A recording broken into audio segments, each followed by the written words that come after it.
மாம்சத்தின்படி பிழைத்தால் சாவீர்கள், ஆவியினால் சரீரத்தின் செய்கைகளை அழித்தால் பிழைப்பீர்கள். மேலும் யார் தேவனுடைய ஆவியினாலே நடத்தப்படுகிறார்களோ அவர்கள் தேவனுடைய புத்திரராக இருக்கிறார்கள். நீங்கள் கர்த்தருடைய பிள்ளையாக இருப்பீர்கள் என்றால் தூய ஆவியானவரின் வழிநடத்தலை குறித்து உண்மையான வாஞ்சை உள்ளவர்களாய் இருப்பீர்கள். மாம்சம் உங்கள் வாழ்க்கையில ஒருவேளை உங்களுக்கு வெற்றியை தரலாம், ஆனால் அது உங்களுக்கு உண்மையான சந்தோஷத்தை கொடுக்காது. அதில் நீங்கள் திருப்தி அடையவே மாட்டீர்கள்.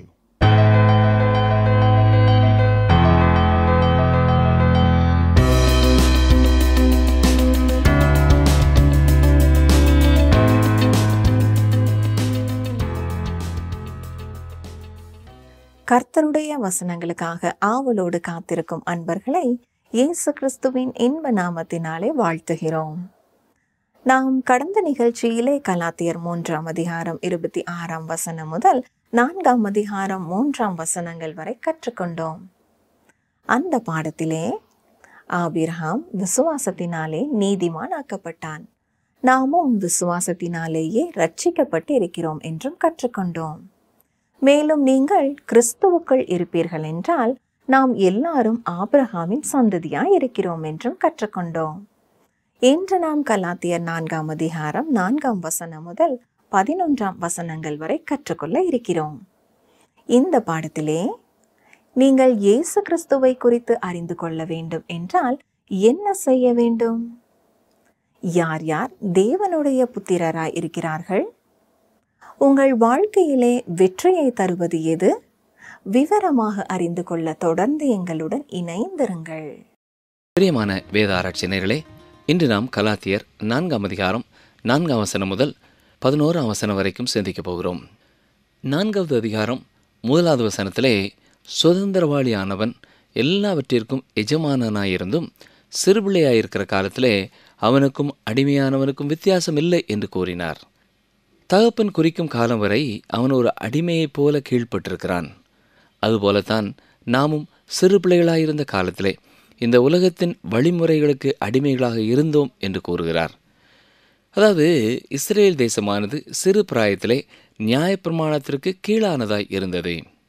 பின் என்ன நடந்தது பாருங்கள். கலாத்தியர் 4ஆம் அதிகாரம் 4ஆம் 5ஆம் வசனங்கள். நாம் புத்திர சுவிகாரத்தை அடையும்படி நியாயப்பிரமாணத்திற்கு கீழ்ப்பட்டவர்களை மீட்டுக்கொள்ளத்தக்கதாக காலம் நிறைவேறின போது ஸ்திரீனிடத்தில் பிறந்தவரும் நியாயப்பிரமாணத்திற்கு கீழானோரும் ஆகிய தம்முடைய குமாரனை தேவன் அனுப்பினார். தேவன் 2 முக்கியமான நோக்கங்களை கொண்டவராயிருந்தார். ஒன்று, நியாயப்பிரமாணத்திற்கு கீழே இருந்தவர்களை விடுதலை செய்யும்படியாக அவர் சித்தம் கொண்டார். நியாயப்பிரமாணம் அவர்களை தேவனுடைய குமாரராக்கவில்லை, அவர்கள் நியாயப்பிரமாணத்திற்கு கீழே இருந்தார்கள். இரண்டாவதாக, தேவனுடைய குமாரர் என்ற ஸ்தானத்திற்கு அவர்களை கொண்டு வர வேண்டும் என்பதே தேவனுடைய நோக்கமாயிருந்தது. இந்நாட்களிலே புத்திர சுவிகாரத்தை குறித்து நாம் பேசும் பொழுது, குழந்தை இல்லாத பெற்றோர் ஒரு குழந்தையை தத்தெடுக்கும் பொழுது புத்திர சுவிகாரத்தை குறித்து பேசுகிறோம். ஏதாவது ஒரு அனாதை இல்லத்திலே போய் அந்த பெற்றோர் தங்களுக்கு பிடித்திருக்கிற ஒரு குழந்தையை தங்களுடைய பிள்ளையாக தெரிந்து கொள்வது, அந்த குழந்தையை சட்டப்படி தங்களுடைய குழந்தை என்று எடுத்துக்கொள்வதற்காக என்னென்ன செய்ய வேண்டுமோ அதை அவர்கள் செய்வார்கள். ஆனால் ரோம கலாச்சாரத்தின்படி ஒரு குமாரன் ஒரு குறிப்பிட்ட வயது வரும்பொழுது ஒரு நிகழ்ச்சியை வைத்து அதிலே தான் அவனுக்கு புத்திர சுவிகாரம் கொடுக்கப்படுகிறது. அதுபோலவே ஒரு விசுவாசி கர்த்தருடைய குடும்பத்திலே முழுமையாக வளர்ச்சி பெற்ற ஒரு மகனாக ஒரு மகளாக தேவனுடைய தெய்வீக சத்தியத்தை புரிந்து கொள்ளும் தன்மை உள்ளவர்களாய் சேர்த்து கொள்ளப்படுகிறார்கள். 1 கொரிந்தியர் 2ஆம் அதிகாரம் 9ஆம் 10ஆம் வசனங்களை வாசிக்கிறேன். எழுதியிருக்கிறபடி தேவன் தம்மில் அன்பு கூறுகிறவர்களுக்கு ஆயத்தம் பண்ணினவைகளை கண் காணவும் இல்லை, காது கேட்கவும் இல்லை, அவைகள் மனுஷருடைய இருதயத்தில் தோன்றவும் இல்லை. நமக்கோ தேவன் அவைகளை தமது ஆவியினாலே வெளிப்படுத்தினார்.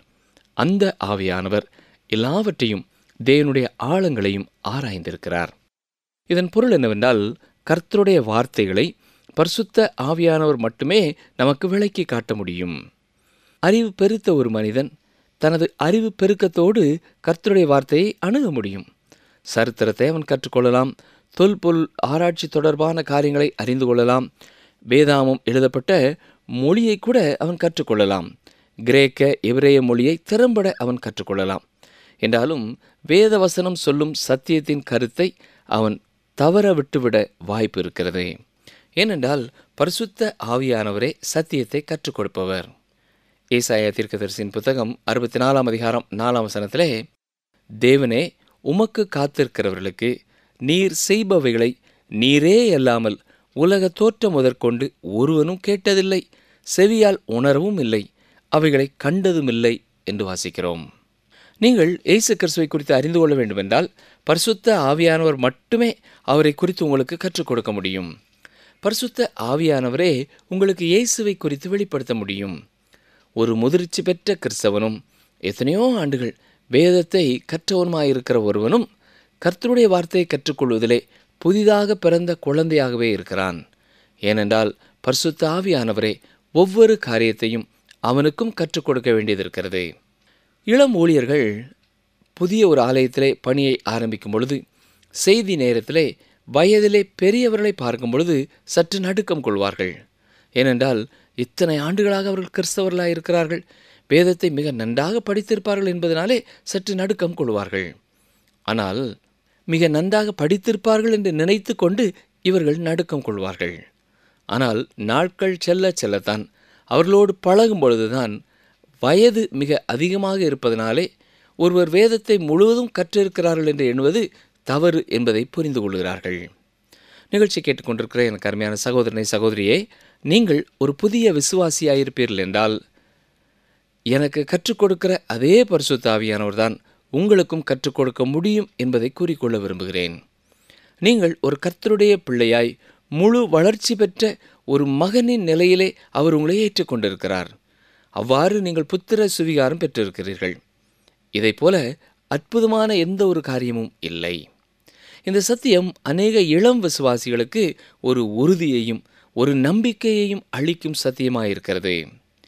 இளம் விசுவாசியாக சத்தியத்தை அறிந்து கொள்ள நீங்கள் வாஞ்ச உள்ளவர்களாக இருப்பீர்கள் என்றால், பரிசுத்த ஆவியானவரே உங்களை சகல சத்தியத்திற்குள்ளும் வழி நடத்துகிறவராய் இருக்கிறார்.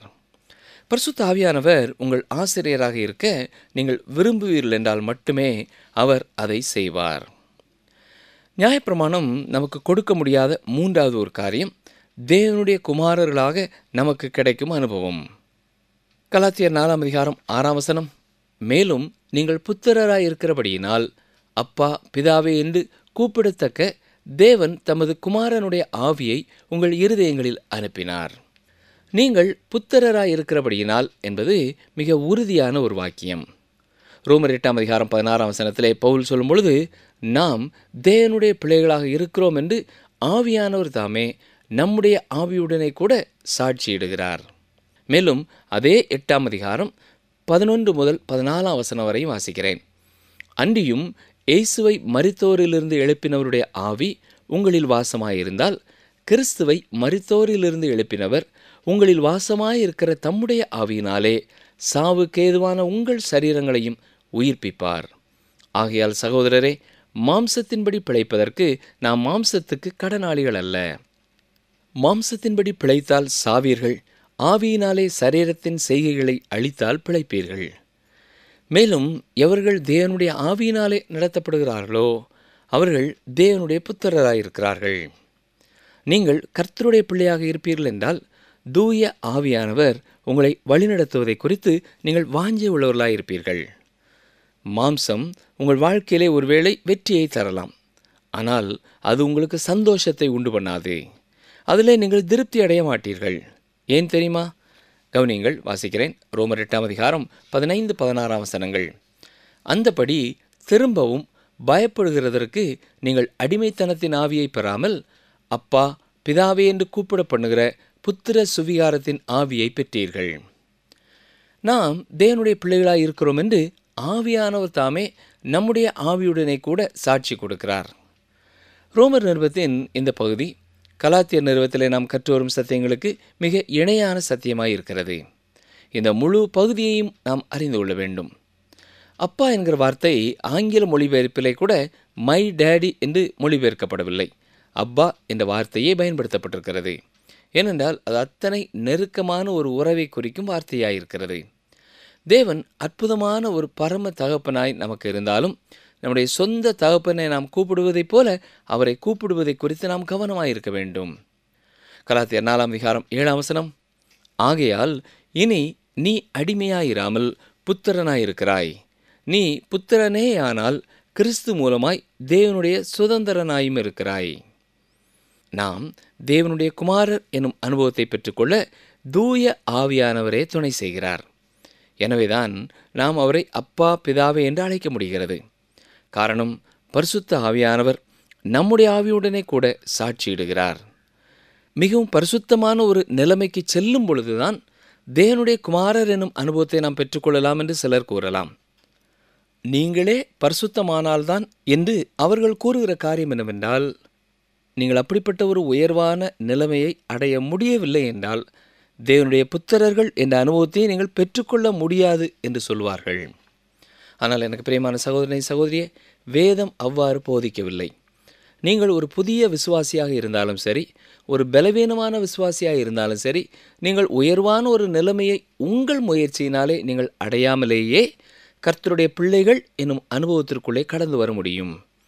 ஏனென்றால் நீங்கள் தேவனுடைய புத்திரராவது உங்களுடைய நற்கிரியைகளினாலே அல்ல, இயேசு கிறிஸ்துவை நீங்கள் விசுவாசிப்பதினாலே உங்களுக்கு கிடைக்கும் ஒரு நிலைமையாகவே அது இருக்கிறது. சிலர் சற்று உயர்வான ஒரு ஆவிக்குரிய நிலைமையை அடைந்து விட்டோம் என்று எண்ணி, நான் அவர்களை விட சிறந்தவன், இவர்களை விட சிறந்தவன், உயர்வானவன் என்று எண்ணிக்கொண்டிருக்கிறார்கள். ஆனாலும் தேவனுக்கு முன்பாக நாம் சிறு பிள்ளைகளாகவே இருக்கிறோம்.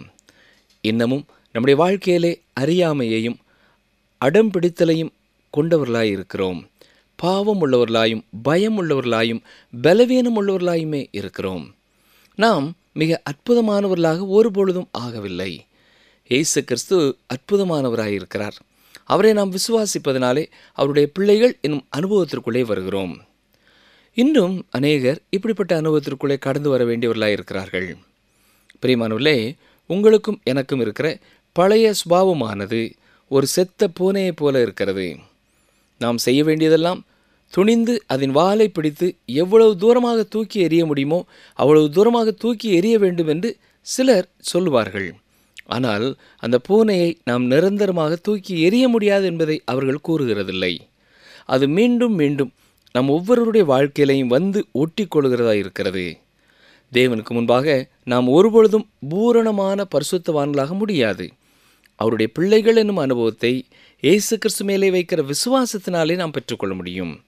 நாம் அவருடைய பிள்ளைகளாக இருப்பதினாலே தேவன் தம்முடைய பரிசுத்த ஆவியானவரை நம்முடைய இருதயத்திற்குள்ளே அனுப்பியிருக்கிறார். அந்த பரிசுத்த ஆவியானவர் நமக்குள்ளே இருக்கும் பொழுதுதான் அப்பா பிதாவே என்று கூப்பிடும் அனுபவம் நமக்கு இயற்கையானதாகிறது. எனவே பிரியமானவர்களே, நாம் இனி அடிமையானவர்கள் அல்ல, அவருடைய குமாரர்கள். நம்மிலே பலருடைய வாழ்க்கையிலே தேவனுக்காக பல காரியங்களை செய்கிறவர்களாக இருக்கிறோம். ஆனால் தனிப்பட்ட விதத்திலே அவருடைய குமாரர்கள் குமாரத்திகள் என்ற அனுபவத்திற்குள்ளே நாம் கடந்து வராதவர்களாயும் இருக்கிறோம். ஆனால் சிலருடைய வாழ்க்கையிலே பாடுகள், துன்பங்கள், துயரங்களின் வழியாக நாம் கடந்து வரும் பொழுது பிதாவாகிய தேவனோடு கூட அற்புதமான உன்னதமான உறவுகளையும் அனுபவங்களையும் பெற்றுக்கொள்கிறோம். 1978 பிப்ரவரி மாதம் முதல் ஞாயிற்றுக்கிழமை காலையிலே உயிருக்காக போராடி கொண்டிருந்த என்னை மகாராஷ்டிரா மாநிலத்திலே ஒரு ஆஸ்பத்திரியிலே சேர்த்தார்கள். நினைவை இழக்க முன் கடைசி சில வினாடிகளிலே ஆண்டவரோடு நான் பேசிக்கொண்டிருந்த பொழுது இசைக்கியாவை போல என்னுடைய வாழ்க்கையை தேவன் கூட்டிக் கொடுக்க வேண்டும் என்று கேட்டுக்கொண்டிருந்த பொழுது தேவனுடைய பிரசன்னம் அவ்வளவு அருகிலே என்னால் உணர முடிந்தது. நீங்களும் கூட ஒருவேளை இப்படிப்பட்ட அனுபவங்களை பெற்றவர்களாக இருக்கலாம். தேவனோடு நெருக்கமான ஒரு அனுபவத்தை பெற்றுக்கொள்வதற்காக இப்படிப்பட்ட காரியங்கள் உங்களுக்கு வர வேண்டும் என்று நான் சொல்லவில்லை. ஆனால் பொதுவாக பிரச்சனைகளின் மத்தியிலே, நெருக்கங்களின் மத்தியிலே தேவன் நமக்கு மிக சமீபத்திலே இருப்பதை நாம் உணர முடியும். எனவேதான் ரோமர் 8:16 சொல்லும் பொழுது நாம் தேவனுடைய பிள்ளைகளாக இருக்கிறோம் என்று ஆவியானவர் தாமே நம்முடைய ஆவியுடனே கூட சாட்சி கொடுக்கிறார். அந்த நிச்சயத்தோடு கூட அப்பா பிதாவே என்று அழைக்கும் பொழுது அவரை மிக அருகிலே அனுபவிக்கிறவர்களாய் இருக்கிறோம். மற்றும் ஒரு உண்மையான சம்பவத்தை நான் சொல்ல விரும்புகிறேன். ஜான் பேட்டன் என்னும் கர்த்தருடைய ஊழியர் நியூ ஹெப்ரிடிஸ் தீவுகளிலே கர்த்தருடைய ஊழியத்திற்காக கடந்து சென்றார். இளம் வாலிபராக இளம் மனைவியோடு கூட அங்கே அவர் சென்றிருந்தார். அவருடைய முதல் குழந்தை பிறந்திருந்தது. அந்த குழந்தை மரித்தது. அவருடைய இளம் மனைவியும் மரித்து போய்விட்டாள். தன்னுடைய சொந்த கரங்களினாலே அவர் குழி தோண்டி இருவரையும் புதைத்தார். மனிதர்களை சாப்பிடுகிறவர்கள் மத்தியிலே அவர் இருந்தபடியினாலே பல நாட்களாக இரவு பகலாக தனது மனைவியை புதைத்த இடத்தின் மேலேயே உட்கார்ந்து கொண்டிருந்தார். இரவும் பகலும் அங்கேயே காத்து கொண்டிருந்தார். அவர் கடந்து செல்வார் என்றால் அந்த தீவு மக்கள் சடலத்தை தோண்டி எடுத்து தின்று விடுவார்கள். பிரியமானவர்களே, அப்படிப்பட்ட நேரத்திலே இயேசு கிறிஸ்து அவருக்கு உண்மை உள்ளவராக இல்லாதவராக இருந்திருப்பார் என்றால் அவருக்கு பைத்தியமே பிடித்திருக்கும். கலக்கமான நேரங்களிலே, நெருக்கமான நேரங்களிலே, கண்ணீரின் வேளைகளிலே தேவன் தம்முடைய பிள்ளைகளுக்கு மிக மிக உண்மை உள்ளவராய் காணப்படுகிறார். அப்போஸ்தலனாகிய பவுல் சிறையிலே இருக்கும் பொழுதும் அவர் சொன்னது என்ன தெரியுமா? 2 தீமோத்தேயு 4 அதிகாரம் 16-17 வசனங்களை வாசிக்கிறேன். 2 தீமோத்தேயு 4:16-17. நான் முதல் விசை உத்தரவு சொல்ல நிற்கையில் ஒருவனும் என்னோடே கூட இருக்கவில்லை. எல்லாரும் என்னை கைவிட்டார்கள். அந்த குற்றம் அவர்கள் மேல் சுமராதிருப்பதாக. கர்த்தரோ எனக்கு துணையாக நின்று என்னாலே பிரசங்கம் நிறைவேறுகிறதற்காகவும் புறஜாதியார் எல்லாரும் கேட்கிறதற்காகவும் என்னை பலப்படுத்தினார். சிங்கத்தின் வாயிலிருந்தும் நான் ரட்சிக்கப்பட்டேன். எத்தனை அற்புதமான ஒரு சாட்சி இல்லையா? வேதனைகளின் மத்தியிலே, பாடுகளின் மத்தியிலே கடந்து வந்து கொண்டிருக்கிற எனக்கு அருமையான சகோதரனை சகோதரியே, நீங்கள் கலங்காதிருங்கள். நீங்கள் ஆண்டோடைய பிள்ளை என்ற நிச்சயமுள்ளவர்களாக இருப்பீர்கள் என்றால் அப்பா பிதாவே என்று அவரை நோக்கி நீங்கள் கூப்பிடுங்கள். அவருடைய பிரசன்னம் உங்களுக்கு உண்மை உள்ளதாக இருக்கும். பவுல் அப்போஸ்தலனுக்கு அருகிலே நின்ற அவர் இன்றைக்கும் உங்கள் அருகிலேயும் இருக்கிறார். ஜான் பேட்டனுடைய அருகிலே அன்று நின்ற அவர் இன்றும் உங்கள் அருகிலே இருக்கிறார். இப்படிப்பட்ட வேளைகளிலே அவர் உங்களை நோக்கி சொல்லும் வார்த்தை என்ன தெரியுமா? நான் உன்னை விட்டு விலகுவதும் இல்லை, உன்னை கைவிடுவதும் இல்லை என்று தான் கூறுகிறார். அவருடைய பிள்ளையாக அவரை பூரணமாக நம்புகிறீர்களா? கலாத்தியர் 4 அதிகாரம் 8 வசனம். நீங்கள் தேவனை அறியாமல் இருந்தபோது சுபாவத்தின்படி தேவர்கள் அல்லாதவர்களுக்கு அடிமைகளாயிருந்தீர்கள். கலாத்தியா நாட்டு மக்கள் ஒரு காலத்திலே எப்படி தேவர்கள் அல்லாத காரியங்களை வணங்கி கொண்டு இருந்தார்கள் என்பதை நினைப்பூட்டுகிறார். வெளிப்படுத்தின விசேஷத்திலே நாம் பார்க்கிற 7 சபைகளும் இருந்த இடத்திற்கு இன்றைக்கு நீங்கள் சென்றாலும் இப்படிப்பட்ட ஒரு நிலைமையை அங்கே பார்க்கலாம். விக்கிரகங்களை குறித்து சொல்லும் பொழுது அவைகள் ஒன்றுமில்லை, மாயை என்று பவுல் அப்போஸ்தலன் சொல்லுகிறார். 1 கொரிந்தியர் 12 அதிகாரம் 2 வசனத்திலே நீங்கள் அஞ்ஞானிகளாய் இருந்தபோது ஏவப்பட்டபடியே ஊமையான விக்கிரகங்களிடத்தில் மனதை செலுத்தினீர்கள் என்று உங்களுக்கு தெரியுமே என்று எழுதியிருக்கிறார். ஏன் அவைகள் ஒன்றுமில்லை என்கிறார்? அவைகளை தொழுது கொண்ட கலாத்திய மக்களுக்கு அவை உண்மை உள்ளவைகள் என்று தன்னை வெளிப்படுத்தவில்லை. கலாத்தியர் 4 அதிகாரம் 9 வசனம்.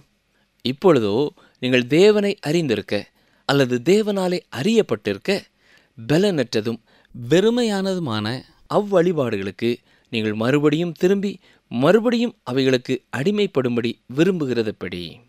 இப்பொழுது அவர்கள் தேவனை அறிந்தவர்களாக இருக்கிறார்கள், மட்டுமல்ல தேவனால் அறியப்பட்டவர்களாயும் இருக்கிறார்கள். இயேசு கிறிஸ்து மேலே விசுவாசம் வைத்து அவர்கள் வந்திருக்கிறபடினாலே தேவன் அவர்களை தம்முடைய பிள்ளைகளாக ஏற்றுக்கொண்டு விட்டார். கலாத்தியா நாட்டிலிருந்து மிக அதிகமான விசுவாசிகள் யூதர் அல்லாத பின்னணியத்திலிருந்து விசுவாசத்திற்குள்ளே வந்தவர்கள். இப்பொழுது அவர்கள் எல்லாரும் கிறிஸ்தவர்களாக இருக்கிறார்கள். ஆனால் சிலருடைய தவறான போதனையினாலே மோசேயின் நியாயப்பிரமாணத்திற்கு நேராக திரும்புகிறார்கள். எனவேதான் பவுல், முன்பு நீங்கள் ஒரு அடிமைத்தனத்திற்கு கீழே இருந்தீர்கள், தேவர்கள் அல்லாத காரியங்களுக்கு அடிமைகளாய் இருந்தீர்கள். அதே போல இப்பொழுது நீங்கள் நியாயப்பிரமாணத்திற்கு கீழே சென்றாலும் உங்களுடைய வாழ்க்கை அப்படியே தான் இருக்கும் என்பதை நினைப்பூட்டுகிறார். கலாத்தியர் 4 அதிகாரம் 10-11 வசனங்கள். நாட்களையும் மாதங்களையும் காலங்களையும் வருஷங்களையும் பார்க்கிறீர்களே, நான் உங்களுக்காக பிரயாசப்பட்டது வீணாய் போயிட்டோ என்று உங்களை குறித்து பயந்திருக்கிறேன். அவர்கள் ஓய்வு நாட்களை அனுசரித்தார்கள். கொலோசே சபைக்கு பவுல் அப்போஸ்தலன் சொல்லும் பொழுதும் 2 அதிகாரம் 16 வசனத்திலே, ஆகையால் போஜனத்தையும் பானத்தையும் குறித்தாவது பண்டிகை நாளையும் மாத பிறப்பையும் ஓய்வு நாளையும் குறித்தாவது ஒருவனும் உங்களை குற்றப்படுத்தாதிருப்பானாக என்கிறார். மேலும் இந்த கலாத்தியா நாட்டு திருச்சபை மக்கள் மாதங்களை குறித்து எதையோ கடைபிடித்து வந்திருக்கிறார்கள். ஒருவேளை இது அமாவாசை, பௌர்ணமி என்பவைகளை குறித்து அவர்கள் கருத்துள்ளோர்களாய் இருந்திருக்க வாய்ப்பு இருக்கிறது. ராஜாக்களின் காலத்திலே இஸ்ரவேல் ஜனங்கள் இந்த காரியங்களை பின்பற்றி வந்தார்கள். இதை குறித்து தீர்க்கதரிசிகள் எச்சரித்தார்கள். மேலும் காலங்களையும் என்று வாசிக்கிறோமே, இது பண்டிகை காலங்களை குறிக்கிறது. இஸ்ரவேல் ஜனங்கள் 7 பண்டிகைகளை கொண்டாடினார்கள். அவை எல்லாமே ஆண்டவராய் இயேசு கிறிஸ்துவை சுட்டி காட்டுகிறதாகவே இருந்திருக்கிறது. மேலும் வருஷங்களையும் பார்க்கிறீர்களே என்று சொல்கிறார். வருஷங்கள் என்று சொல்லும் பொழுது ஓய்வு வருஷங்களை குறித்து அவர்கள் செயல்பட்டு இருக்கலாம். இந்த காரியங்களை எல்லாம் அவர்கள் பின்பற்றினதினாலே இவர்கள் மோசேயின் நியாயப்பிரமாணத்திற்கு அடிமைகளாக மாறிக்கொண்டிருந்தார்கள். இன்னும் சிலர் சொல்வது, நான் மோசேயின் நியாயப்பிரமாணத்தை கைக்கொள்கிறேன் என்கிறார்கள். என்றாலும் அவர்கள் ஓய்வு நாளை குறித்து சொல்லப்பட்டிருப்பதை குறித்து மட்டும் கைக்கொள்கிறவர்களாய் இருந்திருக்கலாம். பிரியமானவர்களே, எல்லா நியாயப்பிரமாணமும் சேர்ந்து ஒன்றாகவே வருகிறது. ஓய்வு வருடங்களும் யூபிலி ஆண்டும் அதிலே தான் அடங்கியிருக்கிறது. யாக்கோபு இதை குறித்து சொல்லும் பொழுது, யாக்கோபு 2 அதிகாரம் 10 ஒருவன் நியாயப்பிரமாணம் முழுவதையும் கை கொண்டிருந்தும் ஒன்றிலே தவறியிருந்தால் எல்லாவற்றிலேயும் அவன் குற்றவாளியாக இருப்பான் என்று சொல்லியிருக்கிறார். அது எப்படி? அவன் ஒன்றிலே தவறினாலும் நியாயப்பிரமாணத்தை மீறினவனாகிறான். கலாத்தியர் 4 அதிகாரம் 11 நாம் பார்க்கிறது போல, அவர்கள் மத்தியிலே தான் செலவு செய்த காலங்கள் வீணாய் போயிட்டோ என்று கலங்குகிறார். கிருபையினாலே அவர்கள் எல்லாரும் ரட்சிக்கப்பட்டிருக்கிறபடியினாலே இப்பொழுது மீண்டுமாக அவர்கள் நியாயப்பிரமாணத்திற்கு நேரே திரும்புவது, அவர்கள் அறியாமல் இருந்த காலத்திலே எப்படி தேவர்கள் அல்லாத காரியங்களுக்கு அடிமைகளாக இருந்தார்களோ அதற்கு ஒத்த நிலைமைக்கு திரும்புகிறார்கள் என்று வேதனைப்படுகிறார். எனவேதான் மோசேயின் நியாயப்பிரமாணத்தின் மூலமாக நீங்கள் தேவனை அறியவில்லை, ஆண்டவராய் இயேசு கிறிஸ்துவை விசுவாசித்ததின் மூலமாகவே தேவனை அறிந்தீர்கள் என்று நினைவுபடுத்துகிறார். நிகழ்ச்சியை கேட்டுக்கொண்டிருந்த எனக்கு அருமையான சகோதரனே, சகோதரியே, விசுவாசத்தினாலே தேவனுடைய ரட்சிப்பின் அனுபவத்தை பெற்று வந்திருக்கிற நீங்கள் கிருபையினாலே பெற்ற ரட்சிப்பை குறித்து மறந்து போய் சட்டங்களுக்கும் கட்டளைகளுக்கும் கீழ்ப்படிவதனாலே நற்கிரியைகளை செய்வதனாலே தேவனை பிரியப்படுத்தலாம் என்று மாறுபாடான எண்ணம் கொண்டு விடாதிருங்கள். எப்படி விசுவாசத்தினாலே உங்கள் பாவங்கள் கழுவப்பட்டு எப்படி கர்த்தருடைய பிள்ளைகளானீர்களோ அதுபோலவே அனுதின வாழ்க்கையிலேயும் விசுவாச வாழ்க்கையிலே நடக்க உங்களை அர்ப்பணியுங்கள். ஒவ்வொரு நாளும் அவருடைய பிள்ளையாய் வாழ அவருடைய பலனுக்காக அவரையே நம்பியிருங்கள். அவரையே சார்ந்து கொள்ளுங்கள். ஒவ்வொரு சூழ்நிலையிலேயும் அவரை அண்டிக் கொள்ளுங்கள். ஒவ்வொரு சோதனை நேரத்திலேயும் அவருடைய முகத்தையே ஏறிட்டு பாருங்கள். ஒவ்வொரு வேதனை நேரத்திலும் அவருடைய பிரசன்னத்தையே தேடி நில்லுங்கள். நற்கிரிகளினாலோ ஏழைகளுக்கு உதவுவதனாலோ காணிக்கை கொடுப்பதனாலோ நாம் கர்த்தருக்கு பிரியமான ஒரு வாழ்க்கை வாழ்ந்துவிட முடியும் என்று எண்ணிவிடக்கூடாது. நாம் விசுவாசத்தினாலே ரட்சிக்கப்படுகிறவர்கள் மட்டுமல்ல, விசுவாசத்தினாலேயே நீதிமானாக்கப்படுவது மட்டுமல்ல, அனுதினமும் விசுவாசத்திலேயே வாழ அழைக்கப்பட்டவர்களாய் இருக்கிறோம். அன்பர்களே, இந்த நாளிலும் நாம் கற்றுக்கொண்டது என்ன? நீங்கள் இயேசு கிறிஸ்துவை குறித்து அறிந்து கொள்ள வேண்டும் என்றால் பரிசுத்த ஆவியானவர் மட்டுமே அவரை குறித்து உங்களுக்கு கற்றுக் கொடுக்க முடியும். பரிசுத்த ஆவியானவரே உங்களுக்கு இயேசு கிறிஸ்துவை குறித்து வெளிப்படுத்த முடியும். மாம்சம் உங்கள் வாழ்க்கையிலே ஒருவேளை வெற்றியை தரலாம், ஆனால் அது உங்களுக்கு சந்தோஷத்தை தராது. தேவன் தம்முடைய பரிசுத்த ஆவியானவரை நம்முடைய இருதயத்திற்குள்ளே அனுப்பி இருக்கிறார்.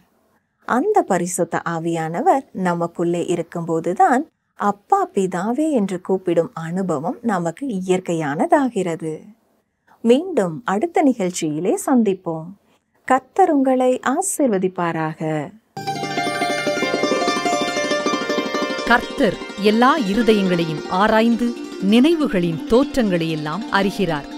நீ அவரை தேடினால் உனக்கு தென்படுவார். நீ அவரை விட்டுவிட்டால் அவர் உன்னை என்றைக்கும் கைவிடுவார். 1 நாளாகமம் 28:9 பின்பாகம்.